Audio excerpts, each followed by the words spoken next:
Hi, I'm Charles with AniCap. This is part 1 of my recap for the 2022 anime Engage Kiss. The story begins as we see a girl named Kisara excitedly rush to an apartment where she would begin cooking, only to find that the electricity is out. At a cafe, we are introduced to a girl named Ayano. She watches in awe as our protagonist named Shu scarfs down all the food in front of him.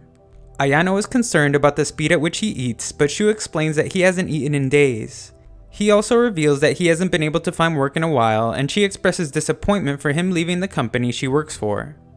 However, he makes it clear that it's his life and will make all the decisions about his future. Furthermore, he promised himself to give everything he has to be independent and not rely on anyone, even if it means dying alone. However, she is very upset in pointing out that he isn't doing any of that, since he definitely has someone taking care of him, as we get a glimpse of Kisara hard at work cooking. As they leave, Ayano asks Shu to stop pretending like he's looking for money since she knows he's broke, and pays for their meal. She would like to see him again soon, and Shu agrees. The only problem is he hasn't paid his phone bill, and she begrudgingly agrees to pay it. Shu returns home to find Kisara, and she explains that she worked extra hard on dinner since the electricity was out. He reveals that he has already eaten though. Kisara explains that she hasn't been coming by more often because of exams, but isn't using it as an excuse. Kisara begins to talk about how useless she is, and Shu finally agrees to eat every single bite of her food. He almost complains about how cold it is, but manages to stop himself. Shu explains that he didn't want to bother her about cooking for him, and that makes her think that he is too nice of a person, which he doesn't seem to agree with at all. Once she gets close, she notices the scent of another woman, but Shu explains that he must have just bumped into someone earlier. She would then explain that she paid his electricity bill, and not to worry since she doesn't spend her money anyway. However, an expensive delivery arrives and he has no way to pay for it. Afterwards, Kisara laments how they are both penniless. She decides that they must both leave the world and bids farewell to her one and only follower on social media. Shu explains that they won't have to do that, as he recently used his life savings to get info on a job. He arrives in a virtual world where a group is briefed on a job that is up for auction. They are shown an incident that happened at a casino. For some unknown reason, a man transforms into a monster that the agents refer to as a demon hazard. It is explained that the job will be to disable the suspect dead or alive. The D-hazard is determined to be a C-class monster, and a woman believes they will make good money from it. Everyone has been evacuated, so the group think they can go all out. However, the chief explains that the second request for the job is they limit the amount of secondary damage. This is because the venue is the center of a very busy city, and the damage to the building will have detrimental effects to the surroundings. The silent auction goes on for 10 minutes. At the end, Shu is revealed to be the winner as he severely underbid everyone else. The others are disgusted to see that Shu would do the job for such little money, since facing a C-class is very dangerous. Shu explains that it will be like a walk in the park for him though. One man remarks that he isn't surprised considering the lowlife Shu's father was. Afterwards, Shu speaks to his old boss and she agrees to provide backup, but only if he agrees to pay her over 80% of the reward.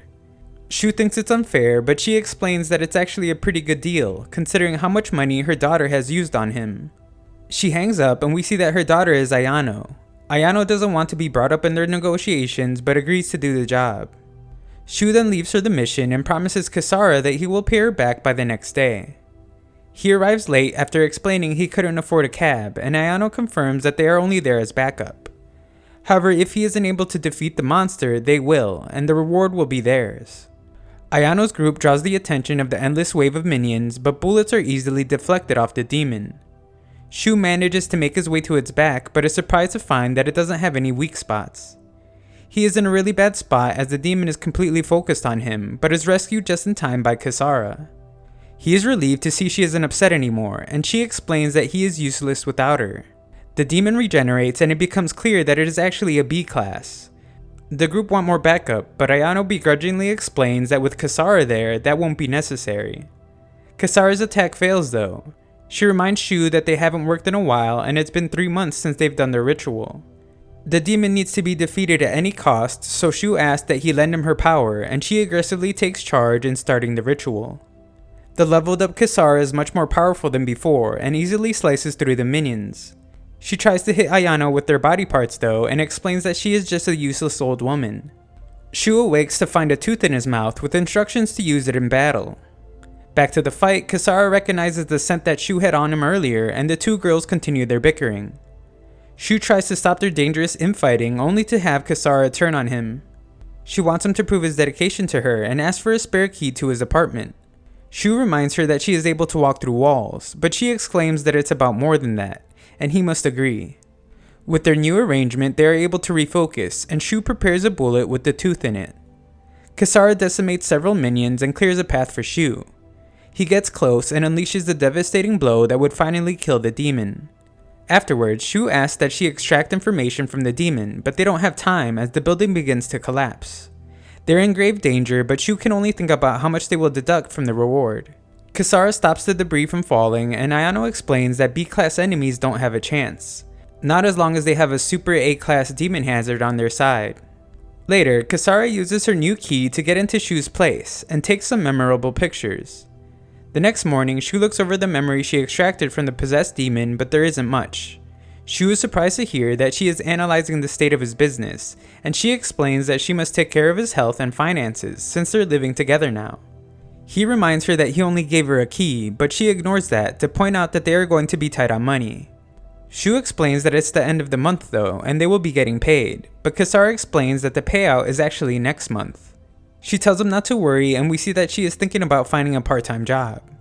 Her friends become worried when they see bandages, and wonder if her boyfriend become upset after she refused to do lewd work to repay his debt. Just then, a guy named Mikhail shows up. He is the student council president and wishes Kisara would have come to him for help.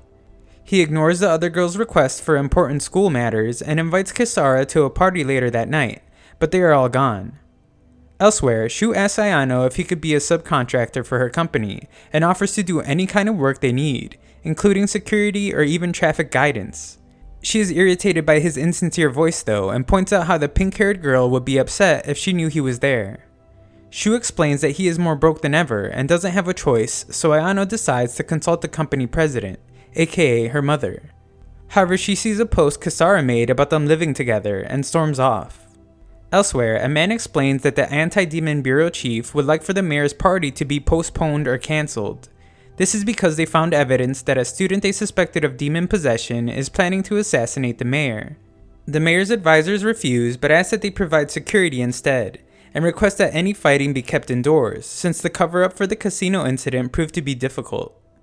The man explains to Ayano's mother named Akino that there will be no auction for this job, since a demon hazard has not been confirmed, and it will be given to her company, the AAA.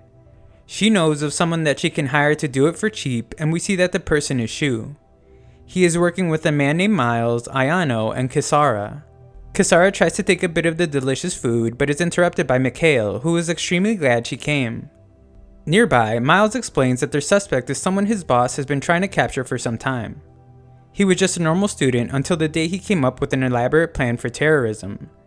It is suspected that he made a deal with a demon agent and gained the power and knowledge of a demon. They understand that the kid is just a pawn, but if they can trace any clues back to the agent, they may be able to act before the demon hazard even happens. Miles asks that Shu come to dinner one night since his daughter Melissa has been asking about him, but he avoids the question by asking for a cigarette. The mayor makes a speech about how prosperous Beiran City is, but Kisara can only think about how there are still those that struggle every day living there. We then hear the thoughts of the suspect, who explains that the people who have had their dreams crushed by the city have fallen into an underground society, turning to crime and planning to devastate the city. The mayor then praises Orgonium, the ultimate clean energy source that will allow Beiran to continue being an eternal paradise.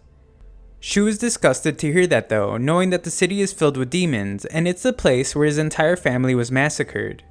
The demon explains that the mayor hides the existence of demons, but will no longer be able to once he reveals himself and kills the mayor. However, Kisara acts quickly and stops him before the crowd sees. The venue is sealed and the chase begins. Ayano gets caught off guard for a moment, but Kisara once again arrives to help stop the demon. Shu arrives to join the fight and they manage to corner it. However, he receives a call from Akino instructing them to capture him alive, since he managed to keep his human mind even after becoming a demon. The demon can't understand why they just ignore the mayor's lies, but they are too busy thinking about how they're going to capture him, since they don't own any capturing gear. It's expensive and will require them to use the entire payment for the job. The demon explains that the mayor is hoarding clean energy out of greed, but the two are still arguing about how Shu's spending affects their lives. However, the demon points out how things that happened to Shu's family were covered up as well, and makes his escape. Kisara begs that he not make the purchase, since it means they will have to continue their poor quality of life. Shu explains that he actually doesn't mind eating her bean sprouts every day and buys the stuff anyway. The delivery is instant and Shu lucks out when he notices that the demon was incapacitated already. Afterwards, Kisara wonders if anything the demon said bothered him, but Shu explains that it doesn't matter since jobs from the government are the only way he can earn money. With no money, Shu gets excited about finding 50 cents, but Kisara explains that it's hardly enough for 2 bags of bean sprouts. Later, we watch as Shu has a nightmare. In it, his parents are dead and his young sister begs for Shu to save her. He wakes up and promises to never forget them, but when he looks at their picture, he is surprised to see that Kisara made some alterations. We then get a glimpse as a man attempts to escape a place with a briefcase. On his phone, an agent explains that they can offer him anywhere from a D-class to a B-class transformation, but the man desperately just asks for their most powerful one. Back at Shu's apartment, he enjoys some bean sprouts while Kisara explains that the entire town is out of power. They must leave though, as they have received some information. At the mayor's office, it is explained that the new demon hazard was actually a spy from another country in search of information regarding orgonium. The mayor is completely clueless, and it becomes clear that he is merely a pawn as his daughters are actually running things. They must explain that orgonium is a next-generation energy source. Their city holds state-of-the-art mining technology and other countries desperately want to get their hands on it.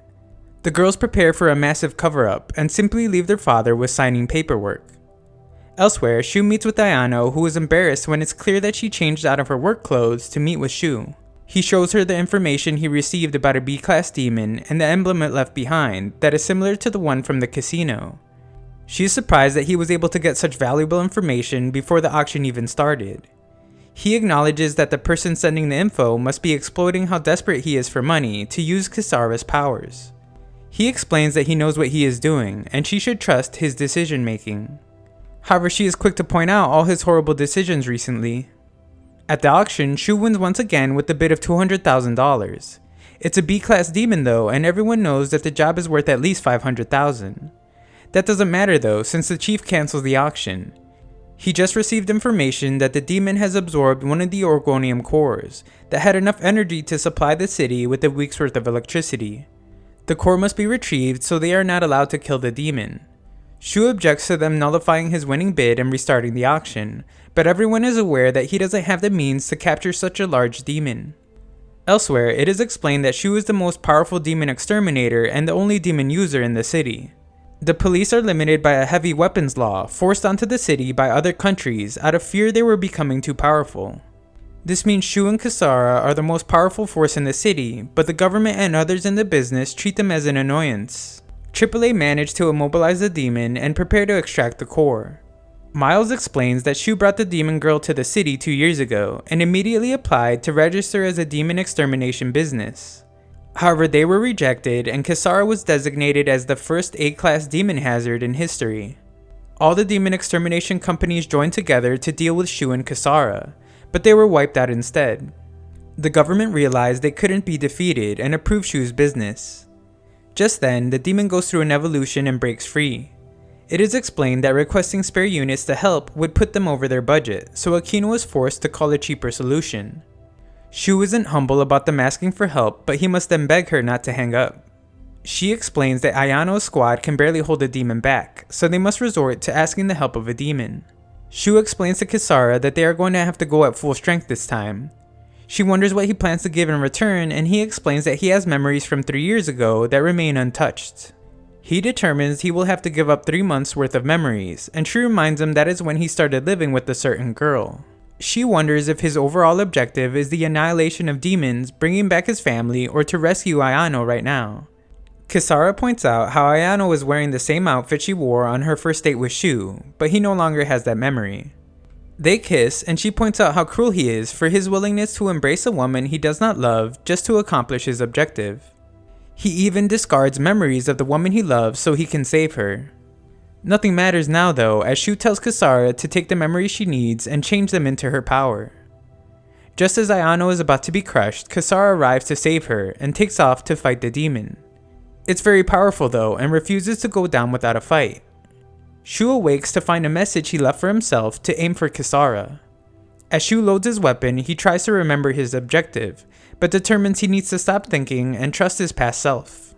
Kisara weakens the demon's defense and Shu releases a powerful shot. It isn't quite enough though, so Shu reloads and fires the finishing shot. Just below, we are shown a familiar weapon being unearthed underground. Shu passes out since firing 2 shots takes quite a toll. Nearby, the investigator explains that every demonically possessed being to date had always lost something. Abilities, parts of their bodies, or even their lives. None of them have been nearly as powerful as Shu though, so he wonders what on earth is Shu giving up in return. Thank you for watching part 1. Future parts will be in a pinned comment when they become available.